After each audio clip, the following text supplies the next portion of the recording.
The great wall. कभी सोचा है कि चाइना की सबसे बड़ी दीवार सिर्फ दुश्मनों से प्रोटेक्ट करने के लिए बनाई गई होगी, या कुछ और जो हमें कभी बताया ही नहीं गया, जिसके पीछे का सच आज भी बहस का मुद्दा है। कहानी की शुरुआत में रेगिस्तान जैसी पहाड़ियों के बीच विलियम और टेवर अपने घोड़े पर भाग रहे हैं, क्योंकि उन पर चीनी घुड़सवार डाकुओं ने हमला कर दिया है। भागते भागते अंधेरा हो जाता है। वो एक बड़ी सी चट्टान के पीछे आग लगाकर बैठे हुए होते हैं और अपना सामान चेक करते हैं। उन लोगों के 20 साथी पहले ही मारे जा चुके हैं। अब 4 लोग ही बचे हैं, विलियम, टेवर और 2 साथी और उनके।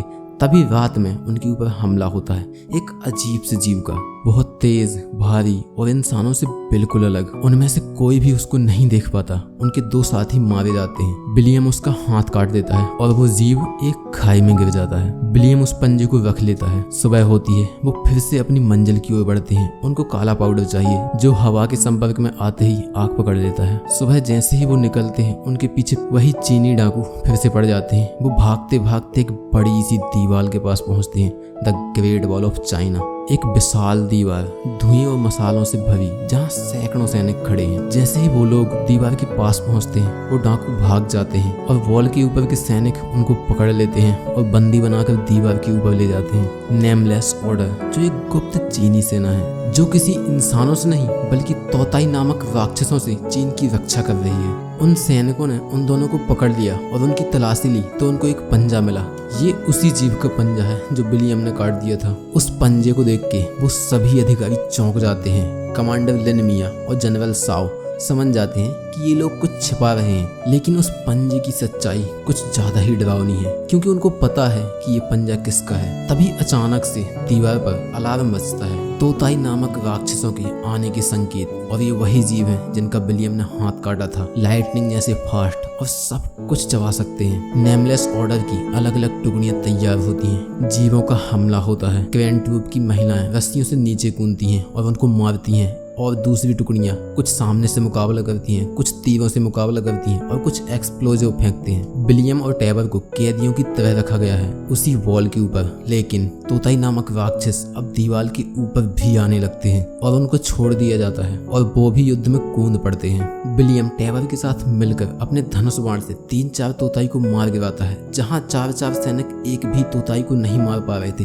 वहीं विलियम और टेवर ने 3-4 तोताई को अकेले ही मार डाला। ये देखकर सब हैरान हो गए। अब उनकी नजर में वो सिर्फ कैदी नहीं, योद्धा भी थे। कमांडर लिन का नजरिया भी अब बदलने लगता है। उनकी बहुत तारीफें होती हैं और फिर मुलाकात होती है उनकी सर बेलार्ड से, एक और यूरोपियन जो सालों से यहाँ फंसा हुआ है। बेलार्ड बताता है कि उसने भी बारूद की तलाश में यही रास्ता पकड़ा था, लेकिन तोताई के कारण भाग नहीं पाया। अब वो दोनों से कहता है कि अगर तुम भागना चाहते हो तो हम सबको मिलकर भागना चाहिए, क्योंकि मुझे यहाँ का सब कुछ पता है। टेवर तो इसके लिए मान जाता है, लेकिन विलियम सोच में पड़ जाता है। तभी विलियम के बैग से मिली चुंबक को देखकर नेमलेस ऑर्डर के सिपाही हैरान हो जाते हैं, क्योंकि उनने आज से पहले कभी चुंबक नहीं देखी और उनका मानना होता है कि शायद इसके प्रभाव से वो जीव कंट्रोल किए जा सकते हैं। लेकिन आज तक उनके पास एक भी जीव की हड्डी तक नहीं है। वो जीव आते हैं और जितने भी जीव मर जाते हैं उन सबको वापस ले जाते हैं। तभी विलियम उनसे पूछता है कि तोताई अभी कहाँ पर हैं। वो बताते हैं कि वो पहाड़ों पर इकट्ठा हो रहे हैं। विलियम फिर से पूछता है, लेकिन वो आए कहाँ से हैं। वो बताते हैं कि 20वीं सदी से पहले आसमान से एक उल्कापिंड एक पर्वत पे आके गिरता है। पूरा का पूरा पर्वत हरा हो जाता है और वहां से तोताई बाहर निकलने लगते हैं, और तब से लेकर आज तक हर 60 सालों में वो उत्तरी चीन पर हमला करते हैं और वो सब कुछ खाते हैं, चाहे वो जिंदा हो या मुर्दा। वो अपनी रानी के लिए खाना लेकर जाते हैं। वो खाना के लिए सिर्फ और सिर्फ सिपाहियों पर निर्भर होती है, और जो खाना वो सिपाही लेकर जाते हैं उससे वो और बच्चों को जन्म देती है। और अगर तोताई ने एक बार ये दीवार पार कर दी तो दुनिया का कोई भी कोना सुरक्षित नहीं बचेगा। और जितने भी तोताई हैं सबको कंट्रोल करती है उनकी क्वीन ही उनको सिग्नल देती है। तो नेमलेस ऑर्डर के सिपाही को लगता है कि इस पत्थर की वजह से वो सिग्नल आना बंद हो जाएंगे और तोताई को कोई भी सिग्नल नहीं मिलेगा तो वो कुछ भी नहीं करेगा। लेकिन इस प्रैक्टिकल को करने के लिए विलियम तोताई को पकड़ने का एक प्लान बनाता है, एक बड़ा सा तीर जिसे तोताई की किसी अंग में फंसा देंगे और उसे पकड़ लेंगे। तभी अचानक से 2 तोताई दीवार के ऊपर आ जाते हैं और जनरल साओ के ऊपर हमला कर देते हैं। जनरल साओ मारे जाते हैं और नेमलेस ऑर्डर के सभी सिपाही जनरल साओ की मौत का दुख मनाते हैं। अब पूरी की पूरी जिम्मेदारी कमांडर लिन के ऊपर आ जाती है। विलियम और लिन के बीच एक गहरी बातचीत होती है। लिन उससे बताती है नेमलेस ऑर्डर का मकसद सिर्फ चीन की रक्षा करना नहीं है, पूरी इंसानियत की रक्षा करना है, क्योंकि अगर ये दीवार एक बार टूट जाती है पूरी इंसानियत खतरे में आ जाएगी। उस समय इंसान इतने विकसित नहीं थे कि इनका सामना कर सके। अगला दिन होता है, युद्ध की तैयारियां चल रही होती हैं। नेमलेस ऑर्डर के सिपाहियों ने एक बड़ा सा तीर बनाया होता है तोताई को पकड़ने के लिए। तैयारियां जोरों शोरों से हो चुकी थी, बस वो वेट कर रहे थे कि तोताई का हमला कब होगा। तभी अचानक से हमला होता है। एक तोताई एक सैनिक को मार डालता है और सभी सैनिक जब वहाँ लड़ाई कर रहे होते हैं, नीचे कोई भी नहीं होता, तब टेवर और बेलार्ड भागने की प्लानिंग कर रहे होते हैं और उस प्लानिंग में विलियम भी शामिल होता है। विलियम भी चुपके से दीवार से नीचे आ जाता है। आते हुए उसके चेहरे पर साफ दिखाई देता है कि उसका जाने का मन नहीं है, लेकिन टेवर की वजह से उसको आना पड़ता है और यहाँ दीवार पर तोताई का हमला हो जाता है। सभी सैनिक उनसे लड़ाई कर रहे होते हैं और वो लोग विलियम के बनाए हुए प्लान के अनुसार वही बड़े बड़े तीर उन तोताई को मार रहे होते हैं। वो बड़े बड़े तीर मजबूत जंजीरों से बंधे होते हैं और बहुत सारे तीर तोताई में फंस भी जाते हैं। लेकिन विलियम ने जितना सोचा था तोताई उससे भी ज्यादा स्मार्ट है। उनके शरीर में फंसे तीर दूसरे तोताई आके निकाल देते हैं, लेकिन तभी एक जंजीर उनको बहुत खिंची हुई दिखाई देती है। उसमें अभी भी एक तोताई फंसा हुआ है।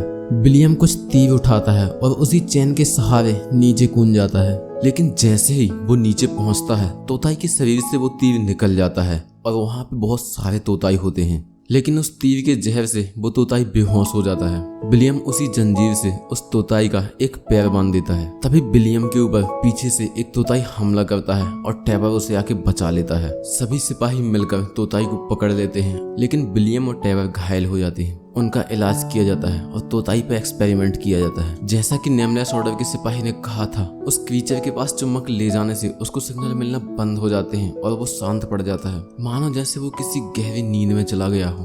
वहीं पे एक राजधानी का सिपाही होता है। उस क्रीचर को राजधानी राजा के पास ले जाया जाता है और अब नेमलेस ऑर्डर के सिपाहियों को विलियम और टेवर पे पूरा विश्वास हो चुका है और वो लोग इसका फायदा उठाते हैं। वो लोग फिर से भागने की तैयारी करते हैं। बाकी विलियम इससे बिल्कुल भी सहमत नहीं है। अब थोथाई नेमलेस ऑर्डर के सिपाहियों पे बहुत ज्यादा भारी पड़ रहे हैं, तो वो फाइनली वही काला पाउडर यूज करने का डिसीजन लेते हैं। सभी सैनिक काला पाउडर की खान में काला पाउडर निकालने चले जाते हैं। यहाँ पीछे से बेलार्ड और टेवर दोनों भागने की प्लानिंग कर रहे हैं। वो लोग उनके ही हथियार चुराते हैं और विलियम उनको रोकने की कोशिश करता है, तो विलियम को वो बेहोश करके वहां से भाग जाते हैं। तभी ये बात कमांडर को पता चलती है। कमांडर विलियम को गिरफ्तार करा देती है और अब कमांडर को सब पता चल चुका था कि ये लोग काला पाउडर लेने आए थे, क्योंकि टेवर और बेलार्ड दोनों काला पाउडर लेके भाग गए थे। वैसे विलियम बताता है कि मैंने उनको रोकने की कोशिश की, लेकिन जनरल नहीं मानती और उसको जेल में डाल देती है। बेलार्ड और टेवर दोनों रास्ता भूल जाते हैं। बेलार्ड टेवर से बोलता है जाके उस पहाड़ पे से रास्ता देखो।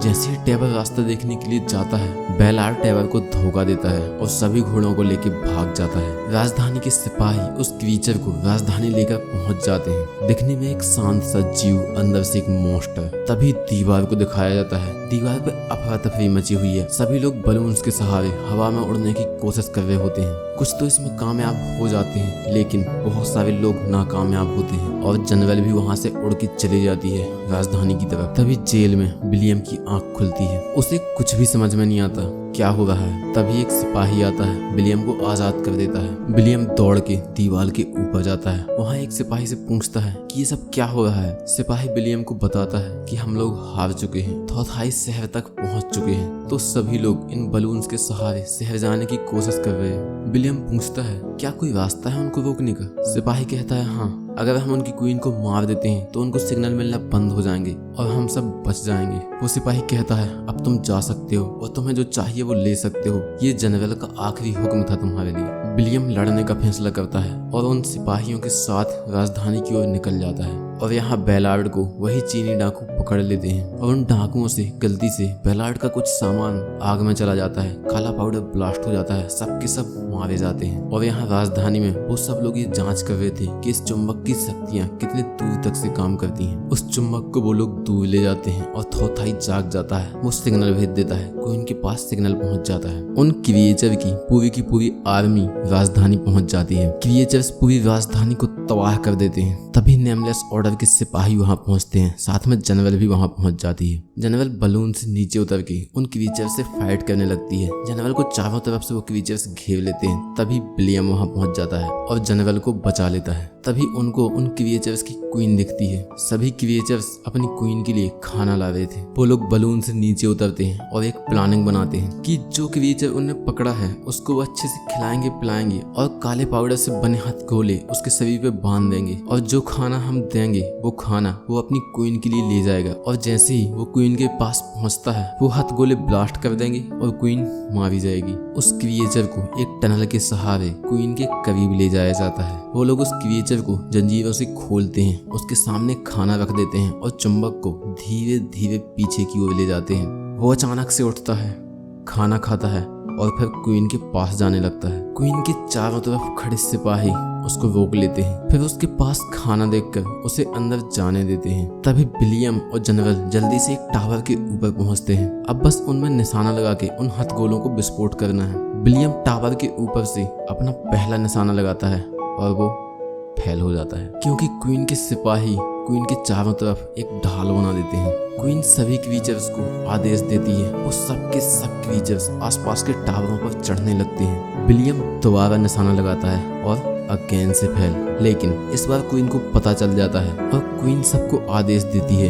विलियम और जनरल पे हमला हो जाता है। वो अगेन से निशाना लगाते हैं, लेकिन इस बार जनरल निशाना लगाती है। विलियम उस चुंबक को फेंकता है, थोड़ी सी जगह मिलती है और जनरल निशाना लगा देती है। थोड़ी देर सब कुछ शांत, लेकिन फिर एक बड़ा सा धमाका, क्वीन मारी जाती है। उसके मरते ही तोताई एक पल में फ्रीज हो जाते हैं और कोलैप्स कर जाते हैं, बिल्कुल चींटियों की तरह। और यहाँ टैवर को सिपाहियों ने पकड़ रखा है। विलियम टैवर को आजाद करा लेता है। जनरल को एक नया और ऊंचा पद मिल जाता है। विलियम और टैवर घर के लिए निकल जाते हैं। जनरल और विलियम का लास्ट आई कांटेक्ट आपस में कुछ कह रहा था। लड़ाई दूसरी दुनिया के क्रीचर से थी, लेकिन असली लड़ाई लालच और वफादारी के बीच थी। जब कोई आदमी अपनी स्वार्थी मनसाओं को पीछे छोड़कर किसी दूसरे के लिए खड़ा होता है तो वो सिर्फ सैनिक नहीं, कहानी बन जाता है। और शायद इसीलिए उस दीवार का कोई इतिहास नहीं लिखा गया। आज की इंटरेस्टिंग स्टोरी यहीं खत्म होती है। मिलते हैं अगले मूवी ब्रेकडाउन के साथ।